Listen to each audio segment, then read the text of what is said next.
안녕하십니까. 레지스탕스 정광영입니다. 윤석열 대통령이 김무성을 민주평통 수석 부의장으로 내정했다고 합니다. 김무성, 유승민 이런 자들이 어떤 행동을 했는지는 다 아시죠. 특히 김무성은 탄핵 전국에서 박지원과 협조를 해가지고 자기 당 대통령을 몰아냈던 사람입니다. 박지원은 2019년 2월 14일 TBS 라디오 김어준의 뉴스공장에 출연해가지고 박근혜 대통령 탄핵 때 우리가 얼마나 어려웠나, 우상호, 노회찬, 박지원 세 사람이 뭉쳐서 새누리당 격파 작전을 만들자고 했다. 특히 새누리당 김무성 전 대표를 만나서 20표가 필요하다. 그래서 안전하게 40표를 달라고 했더니 김무성 전 대표가 형님 40표가 됐습니다고 해서 탄핵을 시작했다 라고 밝혔습니다. 이것은 지금 누구나 네이버 창에다가 김무성, 박지원 탄핵이라고 치면 다 나옵니다. 별로 비밀스러운 이야기도 아닙니다. 누구나 알고 있고 언론에 당시 보도됐던 사실이고 지금도 그 뉴스는 그대로 남아 있습니다. 그러면서 박지원은 나중에 분위기가 좋아져서 60표 이상이 확보됐다며 결국 62표 차이로 탄핵이 가결됐다고 당시 상황을 떠올렸습니다.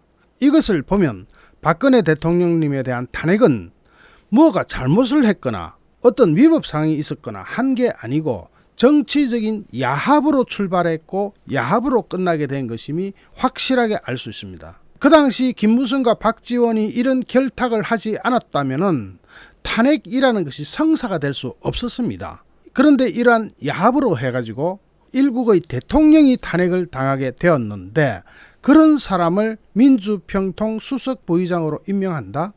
당시 김무성 의원은 페이스북을 통해서 이 사실을 부인했는데 부인하면서 그 가벼운 입을 그만 다물기를 바란다 라고 말했습니다. 이건 무엇이겠습니까? 그런 이야기를 자꾸 떠들지 마라 이 이야기겠죠. 그 당시 박지원 의원은 자신의 정치적 입지를 위해서 더 이상 동료 국회의원의 명예를 더럽히지 말고 그 가벼운 입을 그만 다물기를 바란다 이렇게 쏘아붙였거든요. 그렇게 해서 보수는 괴멸돼 가지고 문재인 정부를 맞이하게 됐습니다.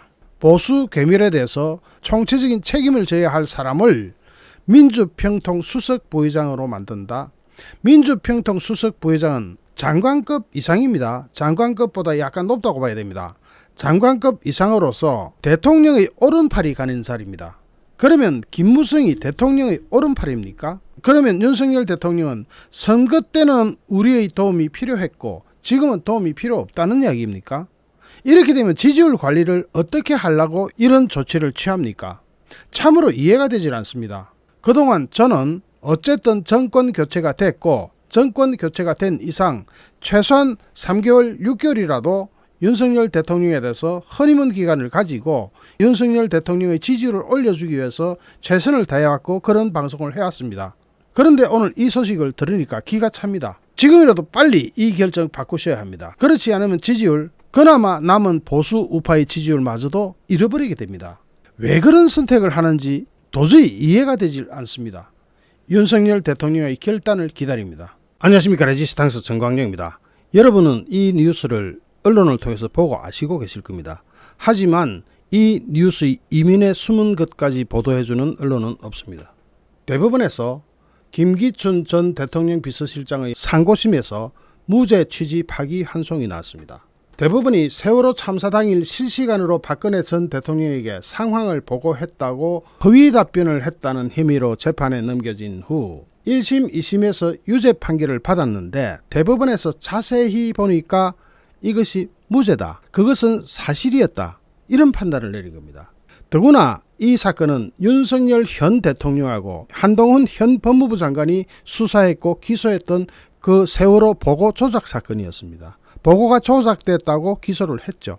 그런데 이게 무죄 판결이 나와버리면 그동안의 수사나 기소가 잘못되었다 하는 것을 인정하는 게 됩니다. 더구나 최종심인 대법원에서 확정 판결을 내렸기 때문에 바뀌지도 않습니다. 게다가 이 내용을 들어보면 더 기가 막힙니다. 대법원 3부 안철상 대법관이 주심으로 있는 3부에서 허위 공문서 작성 등의 혐의로 기소된 김기춘 전 실장에 대한 상고심에서 징역 1년에 집행유예 2년을 선고한 원심을 깨고 2심 재판부로 무죄 취지 파기 환송으로 돌려보냈다고 오늘 19일 날 밝혔습니다.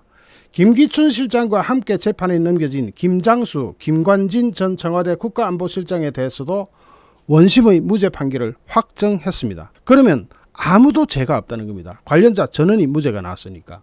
김기춘 전 실장은 2014년 4월 16일 세월호 참사 당일에 박근혜 대통령에게 최초 상황을 보고받은 방식과 시점 등을 사실과 다르게 작성해서 국회에 제출한 혐의로 기소가 됐는데 이게 사실이 다르지 않다는 겁니다. 이렇게 되면 어떻게 됩니까? 앞서 김기춘 실장이 국회에 답변했을 때 그 답변 내용은 어땠느냐 하면은 비서실에서 실시간으로 20분에서 30분 간격으로 박근혜 대통령에게 보고했고 박근혜 대통령은 사고 상황을 잘 알고 있었다는 취지의 내용이 담겼습니다. 검찰은 김기춘 전 실장의 지시로 애초 부속실 서면 보고에서 대통령 실시간 보고로 바뀌었다는 수사 결과를 발표했고 그대로 기소를 했습니다. 그런데 대법원의 확정 판결을 보면 이게 정확히 명시가 돼 나옵니다. 대법원은 국회에 제출한 서면 답변 내용 중에는 사실 확인 부분과 이걸 1번으로 하겠습니다. 의견 부분이 이걸 2번으로 하겠습니다. 이 1번과 2번이 혼재되어 있다, 섞여 있다 하면서 섞여 있기 때문에 판단을 흐리게 할 우려가 있다는 거죠.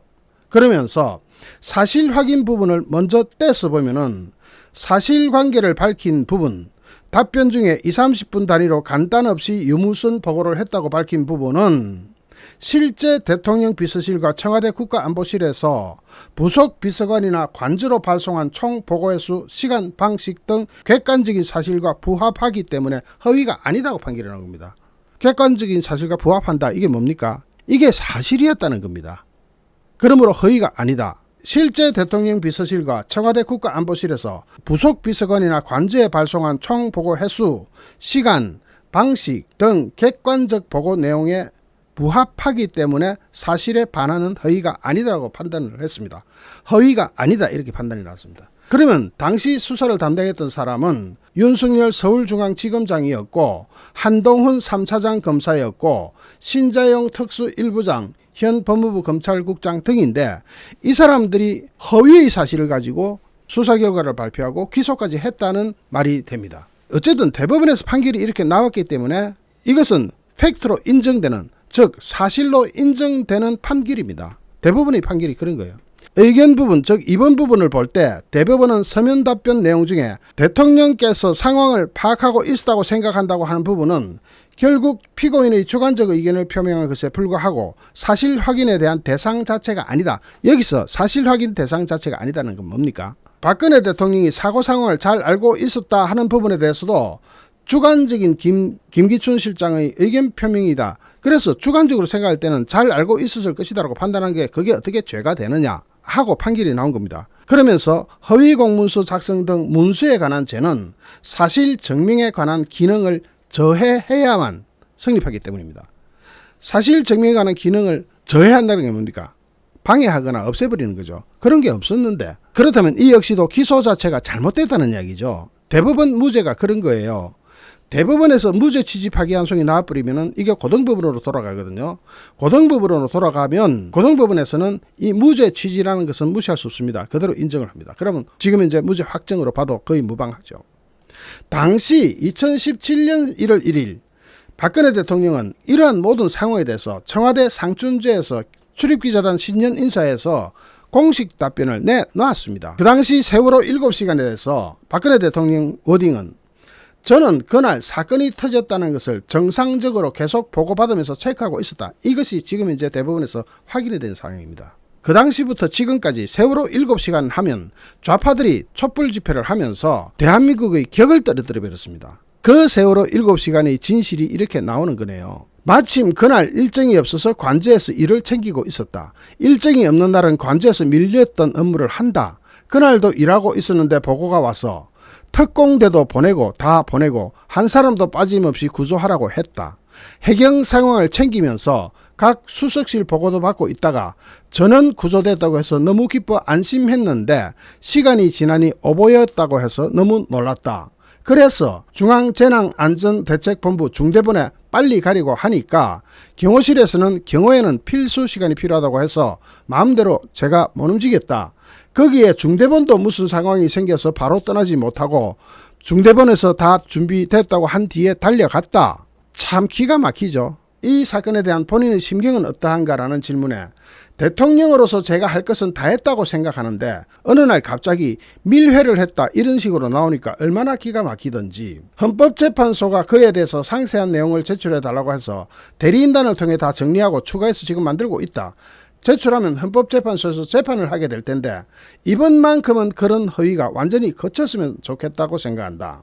세월호 7시간 미래설을 비롯한 각종 소문에 대해서 질문이 나오자 말도 안 되고 입에 담기 민망한 이야기를 했다. 대통령이 어떻게 미래를 하겠나. 시간이 지나니까 구술했다는 이야기가 기정사실화됐다. 너무 어이가 없었는데 이번에는 성형수술 의혹도 떠올랐다. 법원에서 7시간 의혹은 전혀 사실무근이라고 판결이 나서 정리가 되나 보다 하고 생각했는데 또다시 똑같은 이야기가 버전이 달라져서 시작된 것이다. 미용시술 건도 전혀 아니다. 그게 어떻게 가능하겠나. 상식적으로 있을 수가 없는 일이다. 참 기가 막힙니다. 하지만 이런 거 하나하나가 다 박근혜 대통령님의 명예회복을 위한 여정에서 나타나는 일일 겁니다. 이 여정은 길고 먼 여정이 될 겁니다. 하지만 하나하나 이렇게 밝혀지니까 나름 기쁘기도 합니다. 저는 윤석열 대통령이 당시 선거운동할 때 박근혜 대통령님에 대한 명예회복을 약속했다는 점을 굉장히 높게 평가했습니다. 그런데 이런 일이 밝혀지고 나니까 허탈하게 짝이 없습니다. 하지만 그 약속은 믿고 싶습니다. 명예회복 시켜주세요. 그런데 명예회복은요, 여러분이 잘 아셔야 될 게 있습니다. 일단 탄핵 부분에 대한 것은 정치적인 부분입니다. 국회에서 통과시키고, 그 다음에는 헌법재판소와 그 다음에 일반 사법재판은 재심의 절차를 거쳐야 됩니다. 그런데 그 재심을 하려면 법원에서 받아들여줘야 돼요. 법을 잘 모르시는 분들은 지금이라도 빨리 명예회복을 해달라 하는데 이거는 절차가 필요한 겁니다. 특히 윤석열 대통령의 협조가 필요합니다. 지금 이 판결이 나왔다는 이야기는 윤석열 당시 서울중앙지검장 팀의 수사가 대법원에 가서 없던 일로 되는 겁니다. 무죄가 된 겁니다. 이런 게 무죄가 되면 나머지 사건들도 하나하나 처음부터 새로 봐야 됩니다. 처음부터 새로 보려면 현 정부의 도움은 필수적입니다. 박근혜 대통령님에 대한 명예회복은 윤석열 대통령의 공약사항입니다. 공적인 약속인 거죠. 윤석열 대통령의 약속은 아직은 믿고 싶습니다. 그래서 제가 이 방송은 윤석열 대통령을 공격하기 위한 방송이 아니라고 성격을 규정하고 싶습니다. 공격하는 것이 아니라 박근혜 대통령님이 진짜로 윤석열 대통령의 공약대로 명예회복을 할 수 있도록 지금이라도 적시 도와주셔야 합니다. 특히 대법원의 판결이 이렇게 나온 상황에서 외면할 수는 없겠죠. 잠시 후 또 다른 주제로 여러분을 찾아뵙겠습니다. 시청해주신 여러분께 진심으로 감사드립니다. 여러분 고맙습니다.